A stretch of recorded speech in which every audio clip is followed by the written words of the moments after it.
That live interview with the engineers in Mombasa. Regina, if you can hear me, good morning and good to see you. It must be a very interesting discussion that you're just about to have. But let me ask you this question. What is the future of women engineers in Kenya? As you take it away, Regina. International Convention that runs from today, being the 14th, all the way to the 17th. Today being day one, there are some issues that we need to look at. As we're saying, this year's theme is Engineering a New World. Question is, where do young people fall into this particular agenda? And where are women engineers in also this particular conversation? As they say, the future is green, but we insist this morning that the future is indeed women. And in not too long, we're going to be putting those two issues into perspective as we unpack what you intend to see featured and conversations around. This is about leadership, especially where the youth are concerned, as well as women's role in as far as the engineering profession is concerned. Not to belabor the point, I'm joined by none other than the Vice President of the Institution of Engineers of Kenya. That is none other than Engineer Grace Kagondi. Thank you, ma'am, for your time. Welcome. Now, before we even talk about, this year's theme for the 6th annual Women Conference, Engineering Summit, that is themed Beyond Excellence. Those who do not understand what IEK is all about, give us a brief. Okay. Thank you very much. And I'm so glad to be here this morning. I'm actually very excited because today is the first day of the IEK International Convention that is starting today. So the Institution of Engineers of Kenya, which we now call IEK, so that's the abbreviation, is a welfare body for engineers. Mm-hmm. Okay, so we are about 12,000 members, and the idea is for engineers to come together, and then we are able to come up with the ways and means to improve the welfare of engineers, mm-hmm. especially in the areas of, let me say, capacity building their expertise, coming up with welfare instruments that can take care of their well-being, SACCO products. We have got Mahandisi SACCO, which is a welfare a SACCO for members of the engineering fraternity. Broadly speaking, we have got their medical scheme that takes care of the engineers. We have a benevolent fund that also takes care of engineers. So you can see that. And then we also want to promote the development and application of engineering in the country. Mm-hmm. So as a body, the Institution of Engineers of Kenya is also affiliated to other international organizations. We are affiliated to the World Federation of Engineering Organizations. We are affiliated to the Federation of African Engineering Organizations. Mm-hmm. And the reason why we do all these collaborations and affiliations is so that we can continue to entrench a lot of knowledge and trends that are happening globally mm-hmm. into our engineers locally. Mm-hmm. Yes. Thank you for that brief. Now we understand, because the last time we were talking about engineering, we were having a conversation with the regulator, yes. That is EDK. Now, to address the key concern is that we feel, or rather the statistics don't lie, 15% of the registered engineers in the country are women. That's quite, paltry. That's low. Yes, representation. As we are looking at this particular convention that has, one of the sessions, breakout sessions is, future of women in engineering. You're the VP, IEK. You're an engineer by profession. Why do you think the landscape actually looks as it is right now? Okay, maybe to understand where we are and where we are coming from, not too long ago, when I was in campus, we were only about 4 out of a class of 60.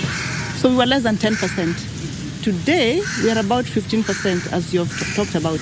And that's still not good enough, because the population of women is around 50%. So where are they to give their contribution to the economic development, to all these agendas that the government is having? So we are, at IEK, we are very deliberate in mentoring and fostering the development of women engineers. And that is why we have a committee. We set up a committee deliberately called the Women Engineers Committee. And the mandate of this committee is to look into the issues affecting the growth and development of women engineers. Mm-hmm. And that is why even in this very significant annual event, we actually have a separate side event for it, mm-hmm. which we are calling the 6th Women Engineer Summit. Mm-hmm. So in this 6th Women Engineer Summit, we continue to delve deeper into the issues that affect women, especially in the engineering space, and how we can continue to develop and promote them. So they listen to speakers from motivational speakers from all over the country, leaders of this country who can actually listen to the issues that the women have and see how to come up with policies or an agenda at the highest level that can promote the women and propel their growth. Mm-hmm. Yeah. So among these issues, since this is going to be the 6th annual convention, Women Engineers Summit, what findings have you, gotten to, or rather, what has your survey indicated? What is holding back women from taking up this, noble profession? Okay, number one, it starts from the grassroots. Okay, for you to be an engineer, you need to have a background in the STEM subjects. Yeah, you need to be strong in the sciences, maths, sciences, engineering, and maths. Okay, that's the space of STEM. So you find that as women, as the young girls are growing up, there has been that tendency to think that these are very difficult subjects. They will not be able to hack it. But that is slowly changing because of the mentorship and the examples that they see. And that is why we always have to come up and say, we are here and we have made it, okay? Mm-hmm. So it is possible. It is possible to be good in maths, it's good to be strong in the STEM, and you can make it engineering a career. Mm-hmm. And the more that we are, the more that we are able to influence that kind of a discussion. Mm-hmm. So we do a lot of mentorship. We used to be, I said, about less than 10%. Today we are about 15%. When I was doing a survey not long ago, I found that in a classroom like at the University of Nairobi and the universities, there are now around 30% of the class, of that class are women. Yeah, so you can see actually things are changing. What we have been doing over the years has had an impact progressively. And I look forward to that they will be able to sustain. Okay, another trend that we notice is that even though they will finish the campus and finish, a number of them drop off and don't pursue the career. So that's another area that we are keen to look into to make sure that as they finish, they still remain in the profession and continue to give their contribution. Mm-hmm. Because, by the way, training an engineer is a very expensive enterprise. Yes. Yeah. Actually, you picked that from my mind, Madam VP there. In one of the courses, just looking at what is offered in our local institutions, engineering is one of the most expensive courses. When it comes to that, it actually locks out a majority, gender regardless. So what as a body are you doing? Are there programs that you're working to support those who may be qualified and interested in pursuing engineering, but they do not have the monetary capacity to pursue?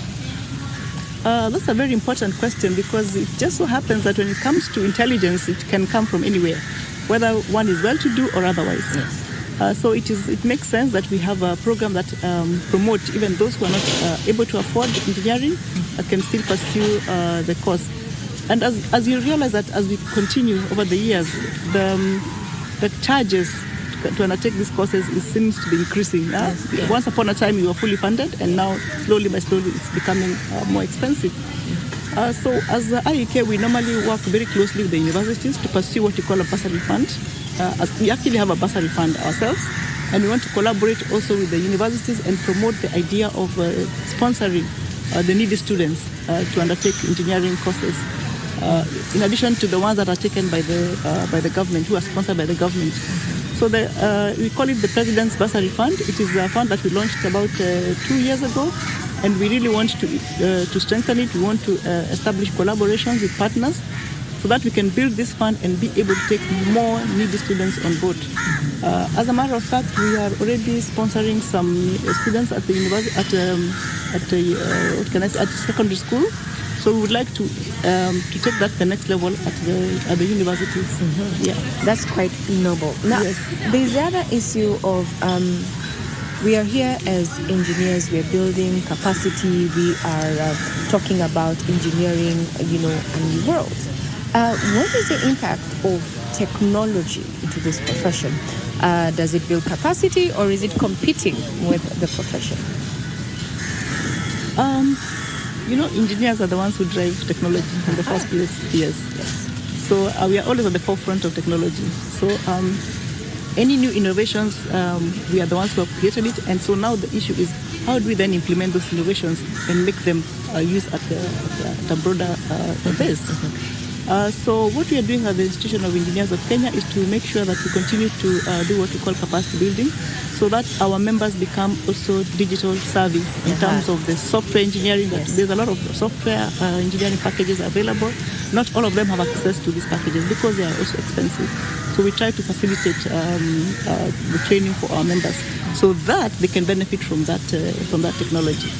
And with technology, you realize that now doing designs, undertaking designs can be done much faster, more efficiently, more accurately.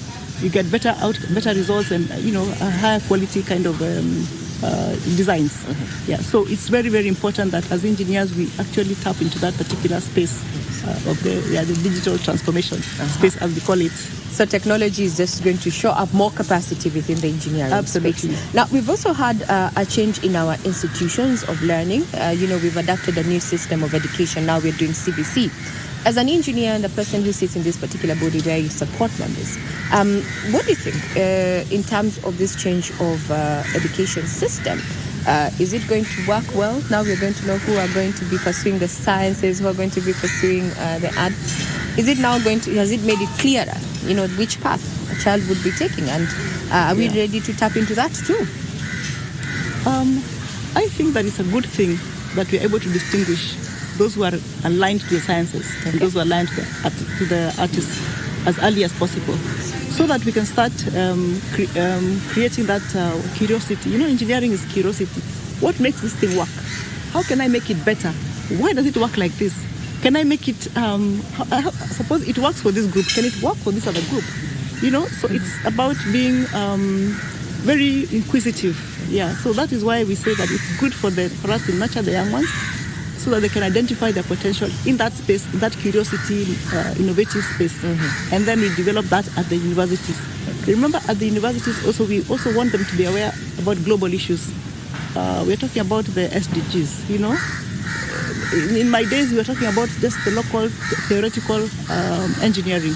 Today, we want them to be aware of the issues affecting the engineering profession globally. We have got climate change issues that come on board. We are talking about environmental impact. We are talking about, we are seeing the population, urbanization, rapid urbanization.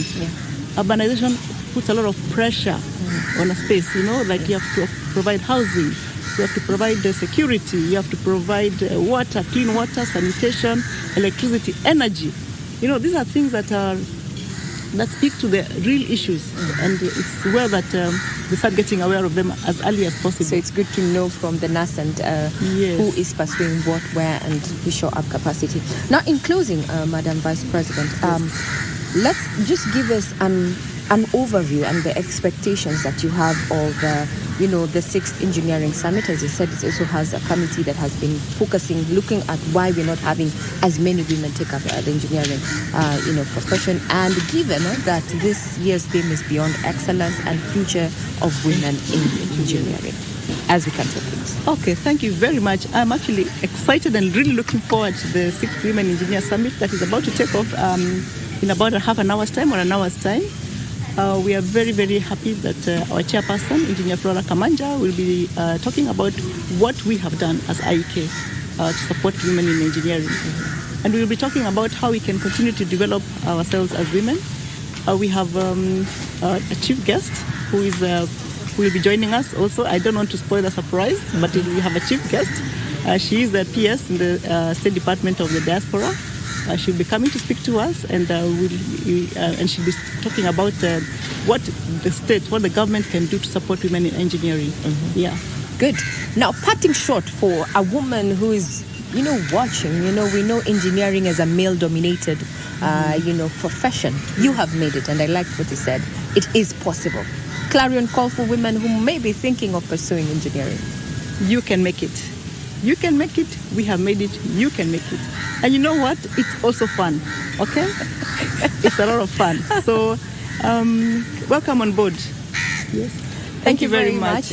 We have been speaking to the Vice President, Engineer Grace Kawundu, who is going to be running the show, so to speak. when it comes to matters of women in engineering space there. And the clarion call to those who may be thinking of pursuing engineering is that they are living examples that, it can be done. The statistics may be, not so significant for women, 15% of all professionals in this particular sector, but women are coming together to support each other. And talking about support, when you talk about the future of engineering a new world, but who are going to be leading this particular conversation? We're talking about the role that youth play within the engineering space. And to take us through this second part of this conversation is none other than the chair of the Future Leaders Committee, Engineer Lillian Kilate. Karibu sana. Thanks for having me, Regina. Good. And I'm very happy that this conversation this morning is led by women talking to women, as we say, The future is women. The future is women. It's no longer, it's green, yes, but, we're leading the conversations. Yes. Thank you very much. So just give us an overview of what a Future Leaders is all about, especially within this particular engineering space. Thank you so much, Regina. I'm happy to be here, and I'm also excited to be in Mombasa.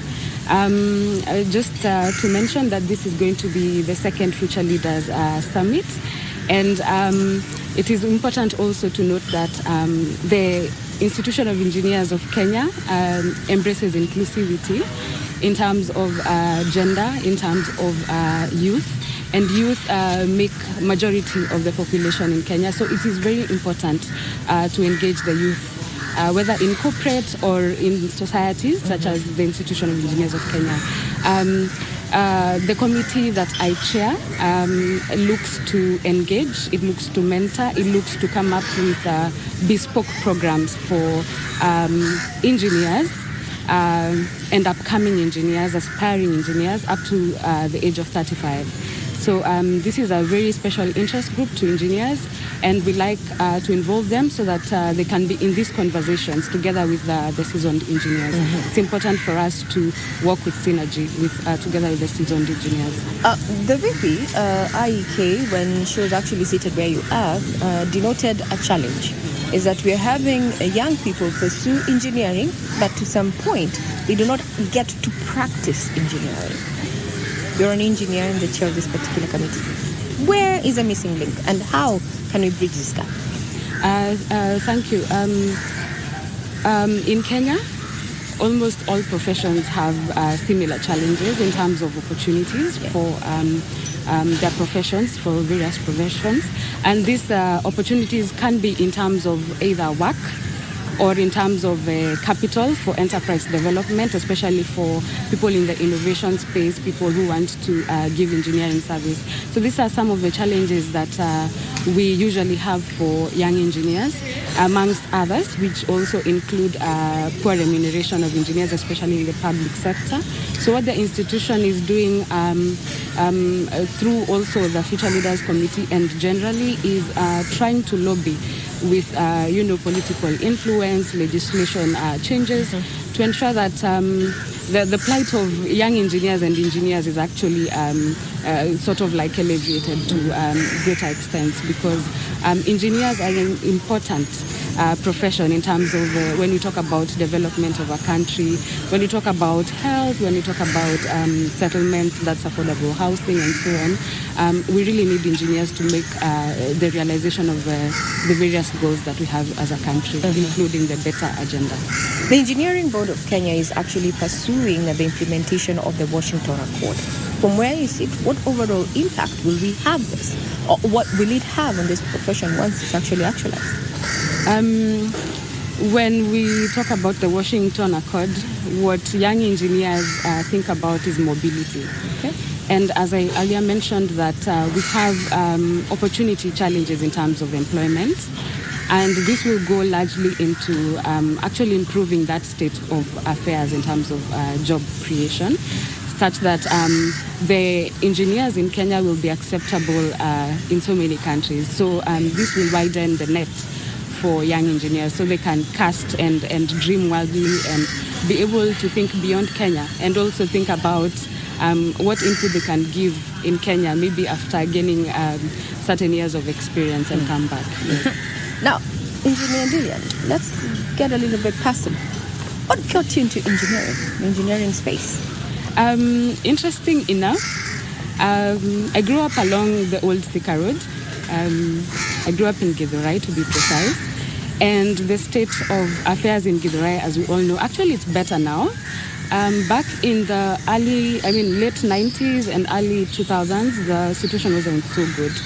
So the young girl in me thought, you know how women like to, improve situations, improve systems. So I thought I would want to be part of the team that actually makes a difference in the place where I was living. But back then, I did not know the name of that profession. So when I joined high school, I went to St. Francis, we were able to interact with an engineer. And when they gave the outlay of what their career is all about, I thought, this is what I want to do. Oh, wow. Actually, this aligns to what I have been wanting to do. So that is how I got into engineering. And when the Thika Road was being revamped to the superhighway, then I was like, wow, this is where I really need to be. So that's how I ended up doing civil engineering, and I'm proud. And I'm a very passionate civil engineer at that. Indeed. Then this speaks to the fact that we need to have more in the profession come out, go to the schools, do those mentorship programs, because if you had not actually interacted with an engineer at that point, then you would not have known exactly what you want to pursue. Actually, Regina, we, in the Future Leaders Committee, the committee that I chair under the Institution of Engineers of Kenya, we have certain bespoke programs. And the mentorship programs are one of them. So we do a lot of mentorship in high schools and also in the universities. So we are talking to the aspiring, and they're already looking forward to become engineers, the ones that are already in university. Mm-hmm. So we are helping to convert and also to retain. Convert and retain. Yes. So from where you sit as a chair of Future Leaders, today is going to be quite a day. You're going to be having a sessions. Those who are going to be attending the sessions, what do you want them to look out for? And also as chair, what are the main objectives of this particular session? Wow, I don't know where to start. I think I could spend a whole day discussing about future leaders. I'm quite passionate. Last year, our theme was back to basics. It was majorly young and upcoming engineers presenting what they are actually doing to make a difference in terms of what has been done there before. But this year, we're looking at it a bit differently. We want to hear from the ones who've made it and also target a bit younger presenters so that we can be able to interact, they can be able to give insights, and we can be able to gain new knowledge in terms of aspects such as entrepreneurship. Actually, just to mention, we have Honorable Vincent Kawaya as the chief guest. He's an engineering, he's an electrical engineer by profession, by training, and he's also a leader, a third-term member of parliament. So this is an important guest to the young engineers to be able to touch on leadership and entrepreneurship. Also, we're going to look at aspects of capacity building and career progression generally in the private sector, public sector, and non-governmental organizations. And we're also going to be speaking to the Association of Consulting Engineers of Kenya just to see what they hold for young engineers in the future and other matters of holistic wellness. Because as young engineers, we have to be present in this space, and we have to be very intentional about what we want to do and also our well-being. Mm-hmm. Well, there you go. In the event that you have not made your way here to Mombasa for this particular convention, that is the 30th IEK International Convention that is running from today all the way to the 17th on day one.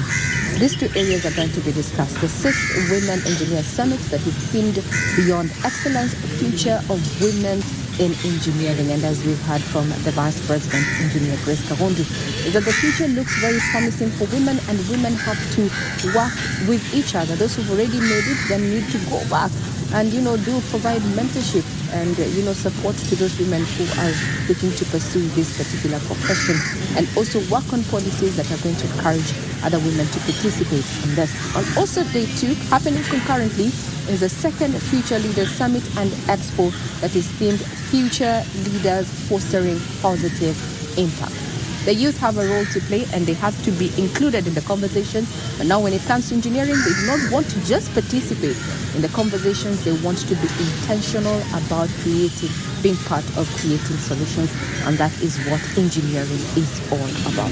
That's just about it this morning, being day one. We're going to be keeping tabs on what is going to be happening in this particular convention. And as expected, tomorrow we are expecting the Deputy President, that is Brigadier Bigashagwa, to come open, or rather officially launch this particular conference.